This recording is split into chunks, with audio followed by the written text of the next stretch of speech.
Hello everyone, today with us is Rahul sir. He is a corporate banker. तो इन्हें काफ़ी सारी चीज़ें पता है जो लोग उनसे क्वेश्चन करते हैं कि लोन्स के रिगार्डिंग। जब मैंने खुद ने लॉ पढ़ना स्टार्ट किया तो मेरे दोस्तों की जनरली यही क्वेश्चन मुझसे सबसे पहले थे कि अगर हम बैंक से लोन लेते हैं तो बैंक क्या कर सकता है, बैंक के क्या क्या लीगल राइट्स हैं और ये सारी चीज़ें कैसे काम करती हैं। तो आज हम इन्हीं सब चीज़ों को डिकोड करके सर से समझने की कोशिश करेंगे। Hello sir. Hello, thank you for having me here, Sunny. We are grateful to have you sir. तो सर आपको कितना टाइम हो गया अभी लाइक कॉर्पोरेट बैंकिंग में, और आपने जितना टाइम अपने काम किया हुआ? तकरीबन 13 से 14 साल मुझे इस जर्नी में हो चुके हैं इन कॉर्पोरेट सेक्टर। इसके अंदर मैं काम कर रहा हूँ, कॉर्पोरेट बैंकिंग जो मैं देखता हूँ। सो लगभग फाइनेंसेस को लेकर के अगर मैं अपना एक ओवरव्यू बताऊँ तो we have been into this journey since last 2009, जहाँ हम लोगों ने वेरियस सेक्टर्स और वेरियस इंडस्ट्रीज़ को हम लोगों ने फंड किया है to cater the various requirement of the industry. तो सर आपकी उधर जॉब में जैसे यूथ बहुत सारे जो जॉब के लिए ट्राई कर रहे हैं बैंक्स में, तो आपका रोल है उसमें आपने कैसे स्टार्ट किया? लाइक आप बताएंगे, आपने 2009 में स्टार्ट की थी आपकी जर्नी, तो आपकी डिग्री क्या थी और आपने फिर कैसे चूज़ किया? आपने कहीं मुझे ये लगा I want to make career. So वो थोड़ा सा आपको अलग लगेगा, डिफरेंट लगेगा, बिकॉज दी व्हाट हैपन्स ये the field which I am working in is specific profile for the finance graduates, and I being engineer, so this seems to be a very different profile, right? But when I started my career in 2009, then way back, it's like I started as an relationship management within the bank, and off lately I moved into the corporate banking. Now I am looking forward for the uh, working capital finances for the corporate clients. तो आपने engineering के बाद decide किया कि आपको engineering ना करके banking sector में? Yes. I was keen interest into the finances. So of lately, I made up my mind to join some finance sector, and um, I initially joined in the Axis Bank in the early career. So gradually, I shifted my profiles, and right now I look forward for the credit domain of the corporate clients. Okay, so how they can get better finances, how they can get better loan facilities. So this is something which I used to say. So sir like basic question भी get like सबसे ज़्यादा लोग पूछते हैं कि जब पैसों की लाइक स्टूडेंट्स बाहर रहते हैं वैसे मैं भी अपनी जब कॉलेज टाइम में था तो आई ऑल्सो यूज लाइक एक दो एप्लीकेशन ऐसे जो इंस्टेंट लोन वाले एप्लीकेशन होते हैं। तो सर इनकी लीगलिटी अभी ये कभी कभी क्या है कि जब कोई लोन पे नहीं कर सकते उनको फ़ोन करके बोलते हैं कि आपके हम फैमिली में बता देंगे, लाइक ये सारी चीज़ें। तो लोन एप्लीकेशन से काम कैसे करते हैं बेसिकली, क्योंकि ये बैंक्स तो नहीं है रजिस्टर्ड, जैसे अगर हम किसी बैंक की बात। Right. So see, इसको इस तरह से समझना ज़्यादा ठीक होगा कि फॉर एन इंडिविजुअल अगर आप कोई लोन लेते हैं तो देयर इज़ अ चांसेस कि आप कोई पर्सनल लोन ले सकते हैं for your immediate needs. You can take some house loans which is required for the specific purpose, or can say like आपको घर लेना है उसके लिए आपने हाउस लोन लिया. Now coming back to the original question, यहाँ पे भी बात कर रहे हैं कि हमें कोई ऑनलाइन प्लेटफॉर्म के जरिए अगर हम कोई लोन लेते हैं तो that is of course for an individual needs, for personal needs.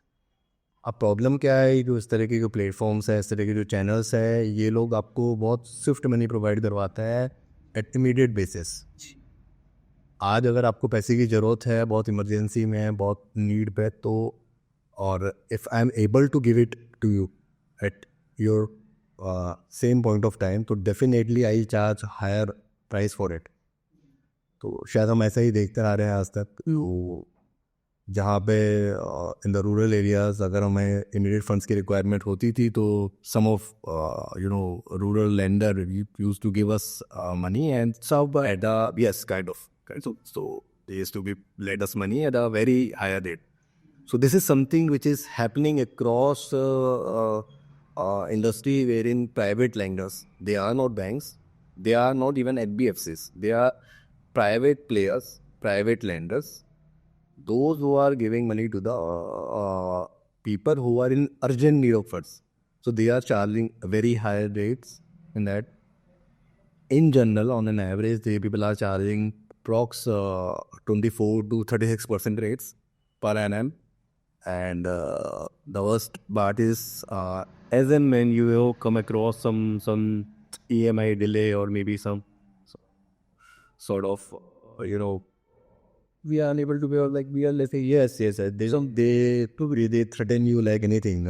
This is something big trouble as of now. And उसे हम ऐसे समझ सकते हैं कि आपने लोन लिया किसी ज़रूरत को पूरा करने के लिए, and you know stuck up in some cab और लाइक इसमें आप बाहर ही नहीं निकल पा रहे, जब कुछ से माइंड ऑफ ये ऐसा नहीं करेगा तो ऐसा निकल ही नहीं पाए. सो हमें यहाँ ये समझना पड़ेगा कि क्या हमें फंड्स की इतनी इस तरह की रिक्वायरमेंट है जिसको हम कहीं और से पूरा नहीं कर सकते. जी.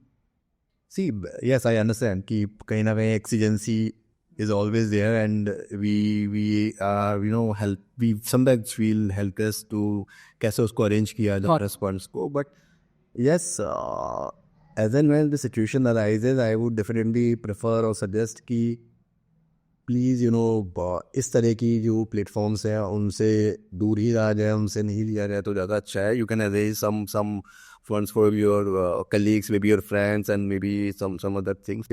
It is not viable or maybe feasible to have it from your own savings. You can have it from your आपके दोस्त yes, sir, probably ये शायद ज़्यादा. तो सर ने यही बताया अभी कि बैंक्स नहीं है, ये सिर्फ प्राइवेट टेंडर्स हैं, इसलिए इनका जो लेवल ऑफ थ्रेटनिंग है और जो चीज़ें ये बोलते हैं आपको कि हम आपकी फैमिली में कॉल कर देंगे या कुछ भी, वो सब चीज़ें यही हैं कि ये सब इनलीगल है. बिकॉज बेसिकली अपने ऊपर वो बात लेके सब खेल रहे हैं, क्योंकि उनका गवर्नमेंट से कोई लेना देना नहीं है, ना किसी बैंक से कोई लेना देना.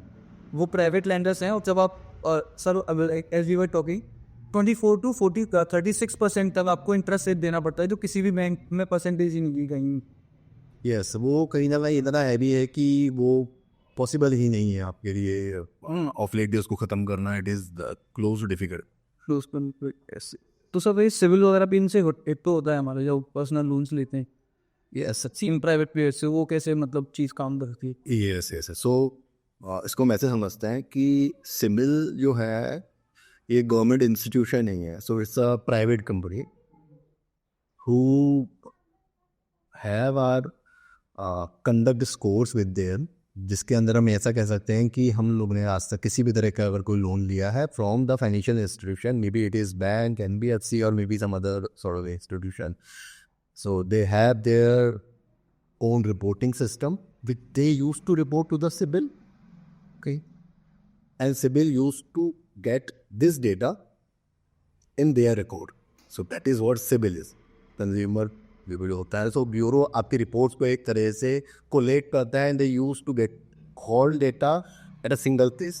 So यहाँ पे समझने वाली चीज़ ये है कि जो हम बात कर रहे हैं कि प्रॉब्लम कहाँ आ रही होगी. प्रॉब्लम यही है कि मैं अगर इस तरह की किसी भी NBFC से, किसी भी फाइनेंशियल इंस्टीट्यूशन से अगर मैं इस तरह का कोई लोन ले लेता हूँ जहाँ पे मेरे को बहुत ज़्यादा हायर रेट से चार्ज करना है, और कहीं डिफ़ॉल्ट करने पर मुझे लग रहा है कि नहीं ये तो परेशान करेंगे मुझे जी, वहाँ पे एक दूसरा पहलू ये भी आता है कि मेरा सिबिल स्कोर जो है वो भी हिट होता है मेरा. ये लोग क्वार्टरली रिपोर्टिंग में है, उसमें डिफ़ॉल्ट जो होंगे वो रिपोर्ट करेंगे.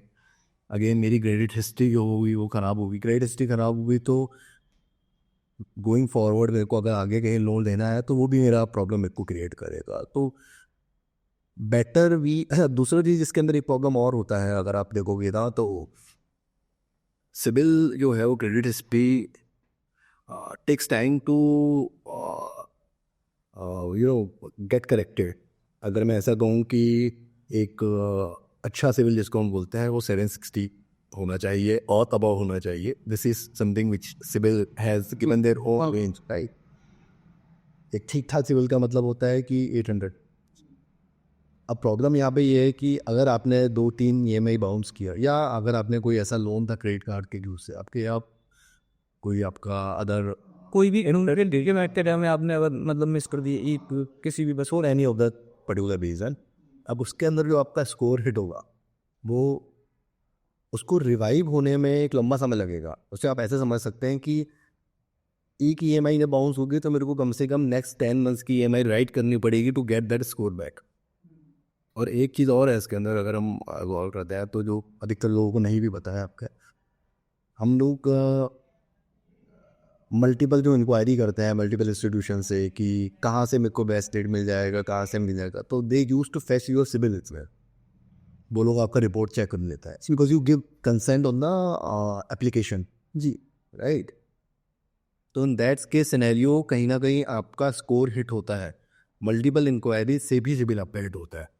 इसे कोई और और अगर मैं कोई भी हेल्थ इंश्योरेंस से कुछ भी लेना चाहूँ मैं लोन लेना चाह रहा हूँ तो उसके लिए मल्टीपल जगह से इंक्वायरी भी करवाऊँ तो भी सिविल होगा। तो अगर आप सिबिल की कंसेंट की इंक्वायरी देते हैं बिकॉज सामने वाला फाइनेंशियल इंस्टीट्यूशन जो है वो आपका सिबिल चेक करना चाह रहा है कि आर यू एलिजिबल और नॉट जी, तब वो आपसे बात करेगा कि मुझे क्या रेट देना है नहीं देना आपको, राइट। सो इन दैट के सिनेरियो कहीं ना कहीं वो आपका सिबिल हिट करेगा, तो उसके अंदर आपके स्कोर सिबिल का कम होता है मल्टीपल इंक्वायरीज के बाद। ऐसा नहीं है कि एक सिंगल इंक्वायरी के बाद हो जाएगा, yes, but after few multiple inquiries it used है जी। सो वो चीज़ हमें ध्यान भी पड़ेगी। इसके अलावा एक मतलब आई डोंट नो मिथ है मतलब सच है कि हमें सिविल चेक भी नहीं करना चाहिए बार बार ही वो उससे दिया तो मैं वही चीज़ आपको वैसी मैं आपको यही चीज़ बताना कर रहा हूँ आपको। अच्छा, तो सिविल इंक्वायरी का मतलब ही यही है, if we are doing personally और थ्रू सम फाइनेंशियल इंस्टीट्यूट। आप कोई भी अगर आपकी सिबिल है, आपका सिबिल को आप अगर इंक्वायर कर रहे हैं, यानी कि you are fetching your own report और you are giving authorization to any financial institution to check this. वो अपनी वेब को चेक करता है, आपकी सिबिल की रिपोर्ट डाउनलोड करता है। ऐसा समझते हैं कि आज आपकी सिबिल की रिपोर्ट डाउनलोड हो गई जी, तब आपको लगा नहीं यार ये रेट ज़्यादा दे रहा है, मुझे तो कोई और ट्राई करना चाहिए, मैंने दूसरी जगह, उसने भी आपका सिबिल डाउनलोड किया, सेकंड वाले ने आपका नया सिबिल डाउनलोड किया है जी, तो आपकी सिबिल में दो इंक्वायरी दी गई, एक आज की और एक कल की। परसों आपको लगा उसकी भी रेट जाना है, तो थर्ड इंक्वायरी, तो आपका कॉन्जिक्यूटिव इंक्वायरीज आपका सिविल स्कोर अप हुआ। तो that is again a issue जो मैक्सिमम लोगों को नहीं पता है। हर इंसान को शायद एक ही चीज़ समझ में आती है कि अगर मैंने लोन सही चलाया तो मेरा सिविल स्कोर सही रहेगा, और मैंने अगर लोन ख़राब किया तो मेरा सिविल स्कोर ख़राब हो जाएगा, बट ऐसा नहीं है। तो मल्टीपल टाइम आपको चेक नहीं करना है आपका सिविल बार बार कि अभी कितना स्कोर है। जब भी आपको लोन लेना है तो आप खुद पहली बार डिसाइड करें कि आपको किस बैंक की लाइक चीज़ें ठीक लग रही हैं या इंटरेस्ट रेट ठीक लग रहे हैं जहाँ से आपको दिए ना है। पहले एक बार वैसे इंक्वायरी कर लें बैंक। वैसे इंक्वायरी कीजिए ना, general inquiry sir, yes yes yes yes yes. तो आप internet is always there, you can google few things, तो कहीं ना कहीं आपको इंक्वायरी मिल जाती है, रेट्स मिल जाती है competitive, and why not you know go on such banks website, post reviewing things कि मैं इसकी वेबसाइट पर अप्लाई कर देता हूँ, then you again got call from customer care executive and they give you the best of it.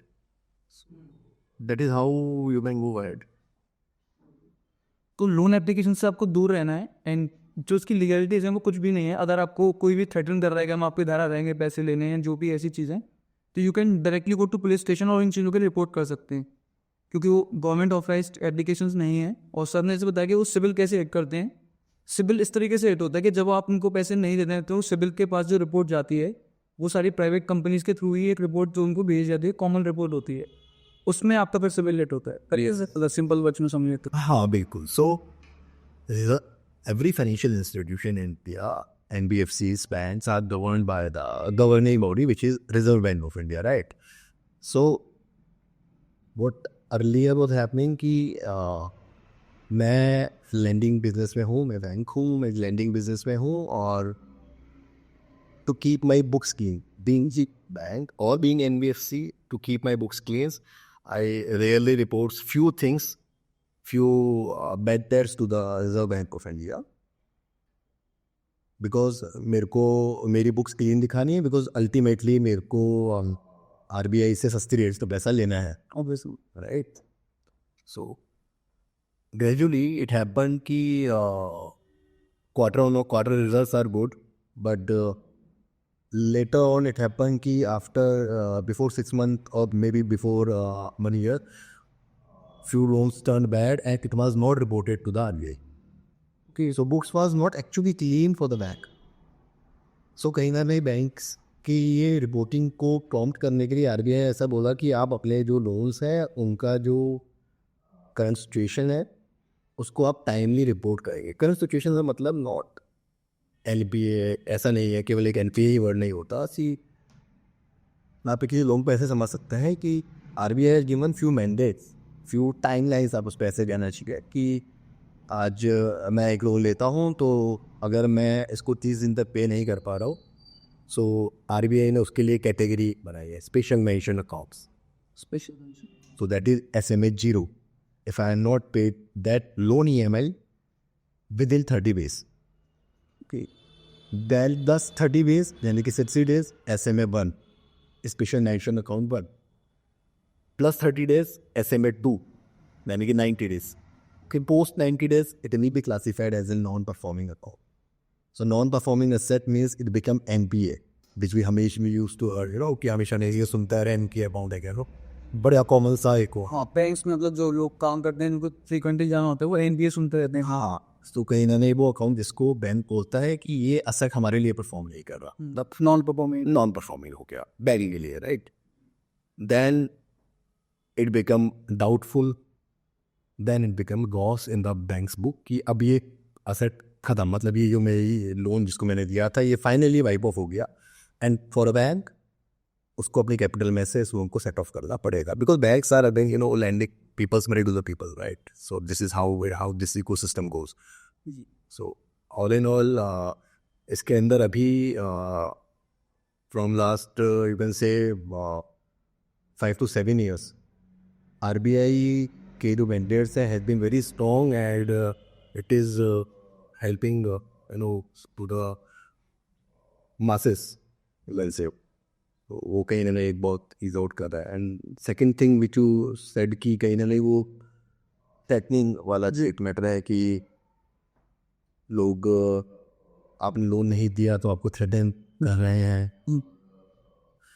कुछ लोग आपको फ़ोन करके धमका रहे हैं कि why you are not paying your debts, आप पे क्यों नहीं कर रहे आपकी EMI और वो सब चीज़ें. सो इसको हम ऐसे समझ सकते हैं कि देर आर ना 2 kinds of loans, one is secured, another one is unsecured. अगला क्वेश्चन मेरा यही था कि अगर आपने एनपीए से बताया है तो लाइक 2 टाइप ऑफ लोन आपने बताया है कि सिक्योर और इनसिक्योर लोन होते हैं, अनसिक्योर्ड लोन या वेसेस. तो इन दोनों में डिफरेंस क्या है और लाइक ये मतलब किन किन चीज़ों में सिक्योर लोन देते हैं अपन बैंक्स लाइक जनरली या किन में इन इसको ऐसे समझते हैं बस. सो सिक्योर्ड लोन्स हो गए आपके जिसके अंदर आपने कोई सिक्योरिटी दिया है बैंक को for that loan, right.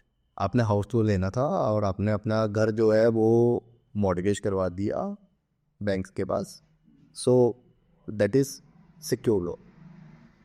Unsecure loan क्या, अनसिक्योर लोन वो आपका पर्सनल लोन जिसके अंदर आपने कोई असर तो दिया नहीं जी, तो ये हो गया आपका अनसिक्योर लोन. आपको कोई बिजनेस के लिए लोन लेना था, आपने एक तो ले लिया अनसिक्योर्ड बिजनेस लोन. एक होता है कि मेरे को बिजनेस के लिए लोन लेना है लेकिन मेरे को in basic working capital requirement है, टर्म लोन रिक्वायरमेंट और फैक्ट्री सेटअप मेरे को करना था, again mortgaging that factory to the bank, secured loan. So in that both के सिनेरियो आपको जो रेट्स ऑफर होती हैं, प्राइजेड ऑफर होती है 10%, 12%, 15%, 15%, तो bank use to give you that prices basis the risk available with them to lend this loan, जिसको हम अगर बहुत टेक्निकल भाषा में बोले तो हम यूज टू से रिस्क बेस्ड पैसे. अगर मैं आपको एक हाउस लोन दे रहा हूँ विच इज़ अगेन आपका घर मेरे पास है, वही घर जिसके अंदर आप रह रहे हो, मॉर्गेज है, so this is something very safer deal to me, right. So bank use to lend it on a very cheaper rate. आपने हमेशा सुना भी होगा house loan is very very much competitive rates, right. Even in the current scenario as well rates are way below 9%, right. और उसके अलावा भी मतलब 10% पे लोन बोलते हैं कि आप डाउन पेमेंट कर दो बाकी का बैंक लोन कर ले 90%. Yes, so things are very much comfortable. अब जो हम बात कर रहे थे कि एक रिकवरी वाले फ्रंट पे अगर हम चीज करता है तो ये तो लोन हो गया कि आप एक सिक्योर लोन है या फिर आप अनसिक्योर लोन है. जनरली इस तरह की चीज़ें देखी गई हैं कि जहाँ पे आपकी EMIs नहीं पे हुई हैं, कभी डिलेज होते हैं, तो खासकर प्राइवेट फाइनेंशियल इंस्टीट्यूशन और मे सम NBFCs यूज टू थ्रेटन कि आप पे क्यों नहीं कर रहे. कुछ लोग आ जाएंगे घर पर डराने धमकाने उस तरह की चीज़ें करने. यहाँ पे हमें ऐसे समझना पड़ेगा इस चीज़ को ना. अब सो सिक्योर्ड लोन्स की जब हम बात करते हैं तो यहाँ पे हमारे पास सरफेसी करके सरफेस ही है, राइट, ये 2002. Yes yes yes. तो सरफेसी की अगर हम बात करते हैं तो वहाँ पे मेरे पास असरडाइजेशन बोर्ड है जो इन सारे एक्ट्स को मॉनिटर करता है. इस तरह के यहाँ पे भी आपकी प्रॉपर्टी मॉर्गेज है and you are not able to pay this debt और आपका लोन जो है टर्न बैड, उसके अलावा DRTs हैं, डेट रिकवरी ट्रिब्यूनल्स हैं, जो लोग इस चीज़ को मैनेज कर रहे हैं, उसके लिए लॉज बने हुए हैं, मल्टीपल थिंग्स आर देयर। जहाँ तक बात है थ्रेटनिंग की, थ्रेटनिंग बैंक्स के लिए अलाउड नहीं है या किसी भी फाइनेंशियल इंस्टीट्यूशन के लिए या कहीं पे भी, but yes for banks being financing business for them, they want their books to be clean, right. सो कहीं ना कहीं एक timely regularization for their accounts. They used to, touch client again and again, and sometimes it turns bad for few of them. तो कहीं ना कहीं एक threatening और उस दुनिया में चला जाता है. But yes, this is something which is not allowed. कहीं ना कहीं एक governing body जो RBI है, they have given some mandates, some guidelines to the financial institution कि if a loan does bad, then you can take such and such steps. आप कुछ भी नहीं कर सकते, right? So because see this is something which is not private finance and given to you. मैं private equity जी मैं आपको पर्सनल फाइनेंस नहीं कर रहा हूँ आपको. I am financing you basis assessment of your income, assessment of expenses, और उसके अकॉर्डिंगली मैंने आपका असेसमेंट करके आपको एक लिमिट्स दे रहा हूँ. असेसमेंट इस तरह से हो रहा है which is govern by the governing body है, राइट? तो मैं मेरे मतलब की चीज़ें मैं आपसे रिकवरीज के टाइम पे आपको ऐसा नहीं है कि मैं आपको बाउंड कर सकता हूँ किसी भी चीज़ के, बट येस कुछ फ्री इंस्टीट्यूशंस हैं जो ऐसा कर रहे हैं और वो प्रैक्टिस कहीं ना कहीं सही नहीं है. उसके लिए एक चीज़ अपन कर सकते हैं कि जो उस तरह की जो ऑनलाइन एप्लीकेशंस हैं उनसे थोड़ा सा बच के रहें तो मेरे ख्याल से ज़्यादा सही रहेगा. Otherwise banks and few big NBFCs like जो भी लिस्ट बड़ी है बिस्तर अच्छे तो दे आर गुड टू वहाँ से आप कर सकते हैं. तो बेसिकली मतलब जो लोग आ जाते हैं that is not allowed. SARFAESI access वही बात कर रहे थे बिकॉज सन 2002 से पहले बहुत सारे केसेस कोर्ट में पेंडिंग थे सर, जिनकी वजह से कोर्ट काफ़ी परेशान थे रिकवरी के रिगार्डिंग ही थे. उस टाइम पे गवर्नमेंट ने सन 2002 में सफेसी एक्ट निकाला था जिसमें उन्होंने बैंक्स को सर्टेन पावर्स दी थी कि अगर आपके लोन रिकवरी नहीं होते तो आप ये चीज़ें कर सकते हैं, जैसे आपने NPA का बताया. बिल्कुल.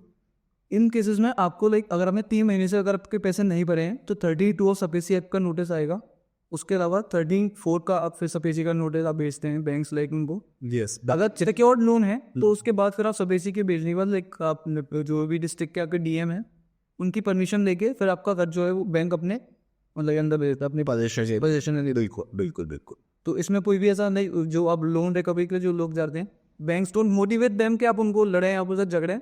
वो जस्ट मतलब बेसिकली रिकवरी के उस पर भेजते हैं. सब पार्ट ही नहीं है एक्चुअली, वो प्रोसेस का पार्ट ही नहीं है. बट यस अब ये चीज़ ऐसी है कि human intervention is always there. कहते हैं ना कि अगर दो लोग बात कर रहे हैं तो देयर इज पॉसिबिलिटी कि वो प्यार से रह लेंगे या लड़ेंगे. वो पॉसिबल. तो it's legally not correct for bank और समथिंग. अगर आपको ऐसी कोई भी दिक्कत होती है तो यू कैन ऑलवेज रिपोर्ट. जो भी आप सेटलमेंट अगर नहीं कर पा रहे हैं तो पहले आप बैंक को अब एक एप्लीकेशन पहले से देने के अपने 2 महीने या 3 महीने वुड बी एबल टू पे the EMIs of such you. Right. उसके बाद अगर आपको फिर भी लग रहा है कि आपके साथ ऐसा कुछ भी हुआ है तो 13(2) का नोटिस आने के बाद अगर आपको जो भी इसमें चीज़ें बताई गई हैं आपसे सहमत नहीं है कि जो भी जो उन्होंने डिटेल्स दिए हैं यहाँ पर अभी इतना टाइम ही नहीं हुआ है. बिल्कुल. तो आपने DRTs का बताया. DRTs are always open. ऐसा नहीं था कि सफेसी एक्ट बनने के बाद सारी पावर्स बैंक को दे दी गई. स्टिल आपको लग रहा है कि बैंक कहीं पे एक्सप्लॉइट कर रहा है आपको तो you can go to DRT. और कॉपी पर आपको सेटिस्फेक्शन नहीं मिलता है then high courts are always open for respective states, जहाँ से भी आपने आपके घर के हाई कोर्ट तक जा सकते हैं. बट DRT को थोड़ा सिंप्लीफाई कर दिया गया बैंक्स के लिए और कस्टमर्स के लिए ताकि वो इंटरेक्ट करें. रिकवरी एजेंट आपके घर आ रहे हैं is legal not legal it's fair no. बिल्कुल. आप उनको पुलिस स्टेशन में रिपोर्ट कर सकते हैं. कोई ऐसी एक्टिविटी हो रही है या पर आपको थ्रेटन किया जाए है तो you can report to police station directly. Few instances in past has also been happened in this regard. तो वो कहीं ना कहीं होता है जहाँ पे आप पर्सनल थ्रेटन नहीं कर सकते जी. तो वो बट यस इसमें एक चीज़ देखने वाली ये है कि किसी का लोन अगर ख़राब होता है जी. मोस्ट ऑफ द टाइम वो शायद इसीलिए होता है क्योंकि someone is not able to pay it. Other side is also there. Yes. जहाँ पे in technical terms you used to say it willful defaulters, जहाँ पे सामने वाला उस लोन को पे कर सकता है पर पे नहीं करना चाहता. सो देयर अनदर कैटेगराइजेशन जिसके अंदर RBI has given a category to them, that is wilful defaulter. So in that case scenario वहाँ पे देयर आर चांसेस कि things may turn more bad because most of the time ऐसा ही होता है कि आपके पास पैसे नहीं है इसलिए आप नहीं पे कर पा रहे हो उसको. तो वहाँ पे RBI ने ऐसा बोला कि आप थ्रेटन नहीं करेंगे, ये नहीं करेंगे, वो नहीं करेंगे. But few senses are also there जहाँ पे नीडफुल डिफॉल्ट्स भी हैं. Like exceptions are always there. Exceptions are always there. See जो एक बनाया था वो अच्छा सोच के बनाया था कि लोगों के पास अगर पैसा नहीं है वो तो आप थ्रेटन नहीं कर सकते, but some people turn out so bad कि उन्हें लोन वापस करना ही नहीं है. Intentionally they are not paying, they are able to pay. People have some different mindsets. It is seen sometimes and यहाँ पे फैमिली में कोई सीनियर सिटीजन के नाम से आपने लोन लिया and you made up your mind कि अभी ये वाला जो लोन है इसको पे करके क्या ही करेगा लेंगे, ज़्यादा से ज़्यादा सिबिल खराब होगा. So in that case scenarios things turns bad because वहाँ पे आपकी एबिलिटी तो है उस लोन को पे करने की लेकिन आप पे नहीं करना चाहते. So in that case scenarios things use to start back. वो एक By otherwise then don't motivate like people. yes. It's They just want their money back. this is simple business. This is simple business, right? मैं lending के business है, so I need to lend you and I need to earn some interest or maybe some commissions or charges on it, and I'm very much happy for it. So that is something a lending business is, right? तो सपेसी act में अगर आपका bank आपने कोई भी secure loan लिया है तो आपकी प्रॉपर्टी को अपने अंडर ले सकता है आफ्टर DM's परमिशन. एंड ऐसा नहीं होगा कि आपने जो आउटस्टैंडिंग अमाउंट है बैंक सिर्फ वही रिकवर करेगा. से फॉर एग्जांपल आपका दर 5 करोड़ का था एंड रिमेनिंग और जो बैंक का था वो लोन का वो 1 करोड़ था, but bank sold it for like 4 crore. तो वो अपने पैसा रिकवर करने के बाद जो भी उनके लाइक 1 करोड़ बनते हैं 3 करोड़ यू गेट बैक. ऐसा भी हुआ. Yes. There is a provision because banks has a say on their amount till their outstanding only, right? Ji. So जहाँ मेरी जो outstanding है, मेरे जो overdues है, अगर वो clear हो गए तो rest of the money is with the customer only. Banks has do not banks का कोई उस पर अंदर right नहीं है, banks का उस पर कोई purview नहीं होता. But ये क्या बहुत hypothetical situation है. जी. It generally does not goes like this. कभी भी ऑक्शंस और इस तरह के जब भी मैटर्स होते हैं, जब भी कोई प्रॉपर्टी इस तरह की होती है जो कि बैंक के परव्यू में थी और बैंक को बेचना था उसको, so it use to auction में बहुत चीपर रेट्स पे लेने में निकलती है. जी. बिकॉज ऑक्शन कहीं ना कहीं एक माइंड में वो तो रहता ही है कि banks want to recover their money and जिसकी प्रॉपर्टी उसको तो वैसे भी अब निकालनी ही है, तो मार्केटेबिलिटी सिग्निफिकेंटली वेरी लो, जहाँ पे आप रीजनेबल प्राइस माइंड नहीं कर सकते. ऐसा ले सकते हैं कि एक प्रॉपर्टी अगर वो 100 रुपये की है तो you'll get somewhere around 60%, probably 70% at that best case scenario. We have seen multiple examples. अगर उसके बाद भी आपको ऐसा लगता है कि बैंक आपकी एक प्रॉपर्टी सस्ते रेट्स में बेच रहे हैं तो on the same day of auction आप कोई भी कस्टमर लेके आ सकते हैं अपनी साइड से भी जो लाइक हाईएस्ट अमाउंट पे करने के लिए तैयार. सो बैंक्स चलिए होता क्या है कि अगर कोई लोन आपका ख़राब हो गया है या उन पोजीशन पे है तो बैंक्स कई मेरे कस्टमर को ही पुश करते हैं कि आप कोई बायर अरेंज कर लो मार्केट से हिसाब से, because it is as simple as actually bank leads their money back. तो वो कहने कि आपका भी लॉस ना हो यार. हाँ ऑब्वियसली है ना. तो अब स्टबर्स तो नहीं मैं तो हाँ ये ऐसा रिकवरी है ना पर्सनल केस. हाँ तो इट इज़ जैसे कि अगर आप मार्केट में अगर आपको लगता है कि कुछ ठीक ठाक बायर अवेलेबल है, why don't you get him on the board and give our money back. So this may be the right reason because auctions are the last resort. जहाँ पे आपको ना रेट सही मिलती है ना प्रॉपर्टी सही, वो बड़ा टफ है यार. कस्टमर को दोनों हाई लॉसेज है. बैंक्स को अपना पैसा मिल जाएगा जैसे जैसे, बट समटाइम्स बैंक्स को नहीं मिलता ना पैसा. प्रॉपर्टीज अभी बैंक आपके लिए अफोर्ड नहीं करी. सो उसके से प्रॉपर्टी जो दी है आपको ना, आपने 100 रुपये का लोन दिया था, ऑक्शन करने बैठे मिले ही 70 रुपये. जी. हाँ आपका लोन से वापस नहीं आया ना, उसको दूर मिला ही वैसे कस्टमर को तो वैसे कुछ नहीं मिला, लेकिन आपको बैंक को भी कुछ नहीं मिला, उसका भी आउटस्टैंडिंग पूरा नहीं आया. तो बैंक्स तो generally again this options have cost because इसके लिए एडवर्टाइजमेंट्स करने पड़ते हैं. सो उसका एक प्रो प्रोसेस है. Yes So that process also require yes, yes, yes. Every single effort she needs money involvement, right? वो कहीं ना कहीं problematic है. तो सर जैसे लाइक पर हम जब बैंक से लोन लेने जाते हैं जनरली हमें काफ़ी टाइप के लोन बताए जाते हैं लाइक जनरल लोन हमको पता है जैसे आप अपनी कार बाय करने के लिए लोन ले सकते हैं, पर्सनल लोन, होम लोन ले सकते हैं. इसका कॉर्पोरेट लोन्स जो आप लाइक प्रोग्रामिंग लैंड करते हैं आपके जॉब प्रोफाइल्स में आप हैं, तो how they are different from like this type of loans. उसको ऐसे समझ सकते हो चलिए, एक तो जैसे इंडिविजुअल जब किसी को लोन लेना होता है, जैसे मेरे को आपको लेना है लोन, तो हम लोग इस तरह के लोन लेते हैं जिसके अंदर IDR बेस्ड फंडिंग होती है, जिसके अंदर ऐसा क्या चाहिए कि हम लोगों की एक इनकम है, सर्टेन इनकम, हम लोग की एक सर्टेन एक्सपेंसेस है. सो पोस्ट नेटिंग ऑफ कुछ अमाउंट मेरे पास बचता है which can be use to pay my EMI, है ना. इसको टेक्निकल टर्म्स में इस तरह से असेसमेंट होता है समटाइम्स कि आपकी जो मंथली की इनकम है उसका 40% 45% तक यू आर एबल टू पे द EMIs, और इस तरह से असेसमेंट होता है.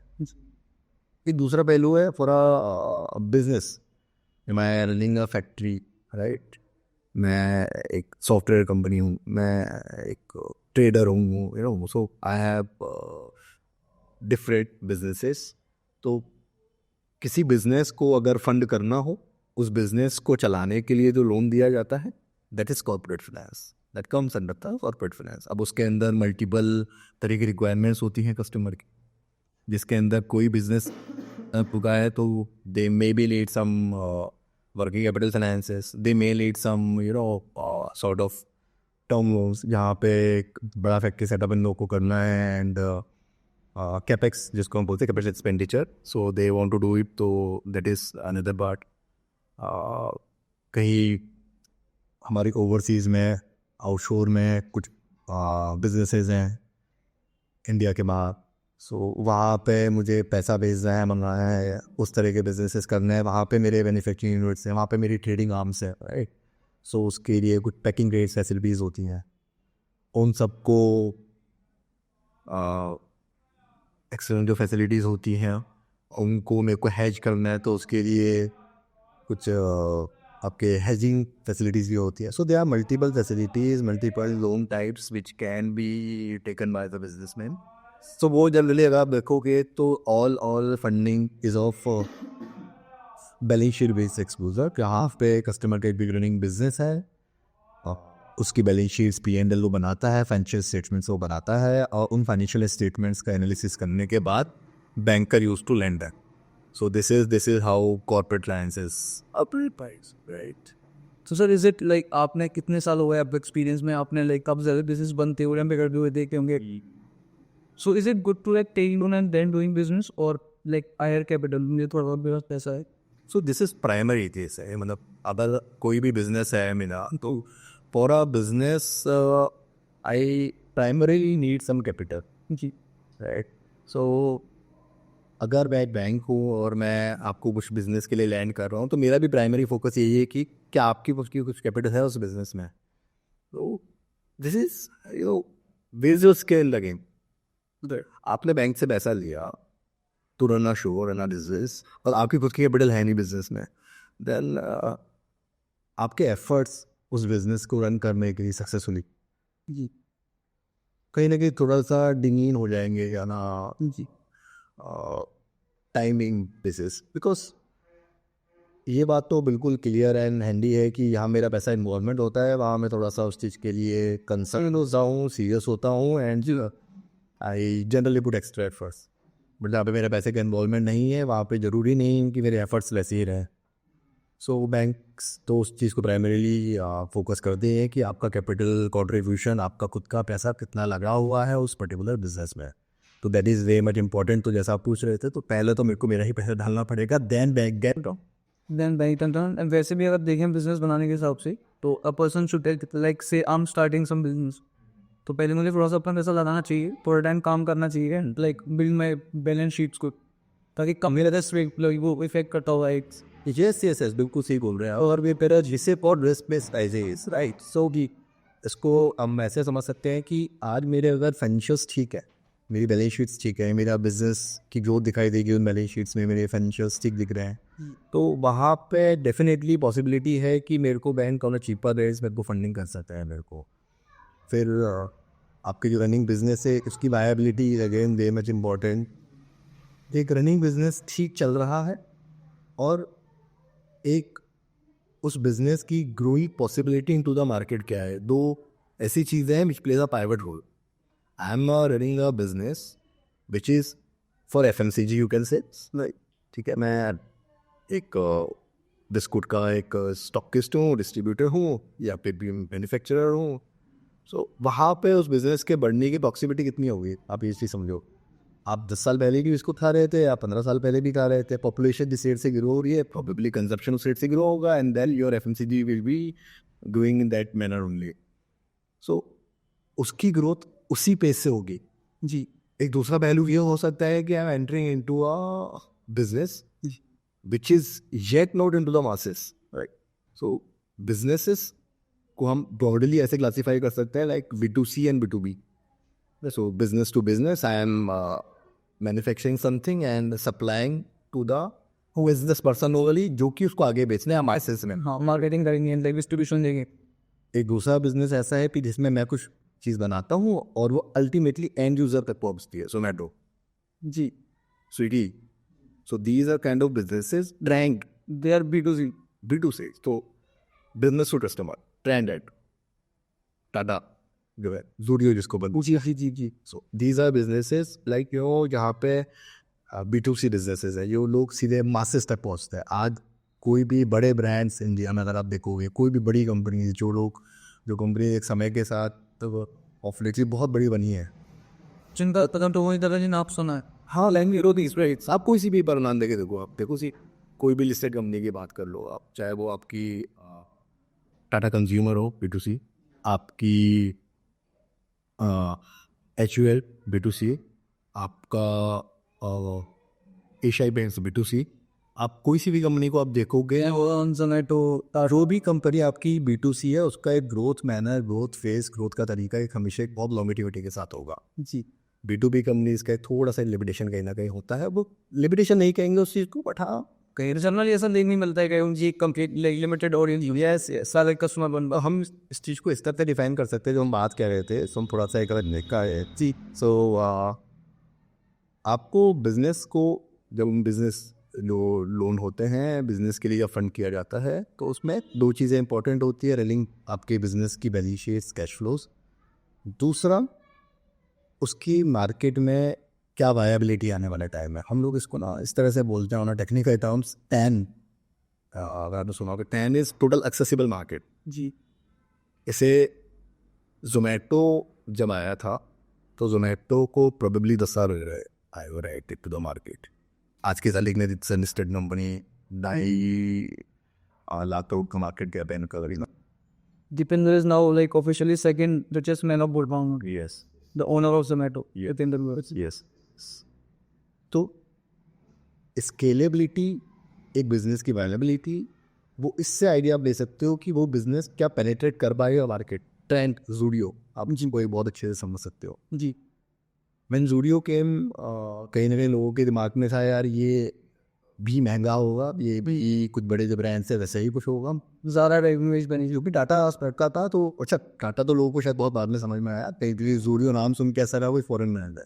हाँ हाँ बिल्कुल। ये तो बहुत ही बाद में समझ में आया कि टाटा ही करता है सब लोग का, बट लोग एंटर हुए शॉप में, लोगों को समझ में आए, तो रीजनेबल फैशन एक नई चीज़ आई है, तो नया भी दिखता है, अच्छा भी दिखता है, और रीजनेबली वेल भी है। So this is time, right, this is something which Tata thought to establish a new line of business, जहाँ पे इन लोगों ने सोचा कि एक एक्सेसिबल जो मार्केट है, इसके अंदर कितना बड़ा मार्केट आप सोच रहे हो, कितना बड़ा मार्केट है कि मेरा मन तो है गुची, प्राडा, इस तरह की राडो जैसी वो टाइम और चीज़ें पहनने की, बट मेरी ये मेरे को अलाउ नहीं करती। तो what I will do one thing कि वैसा नहीं, बिकॉज मैं नकली नहीं लेना चाह रहा। सी हाँ, लाइक कॉपीज नहीं पहननी है, पहना ओरिजिनल ब्रांड है, but it should be like in my budget.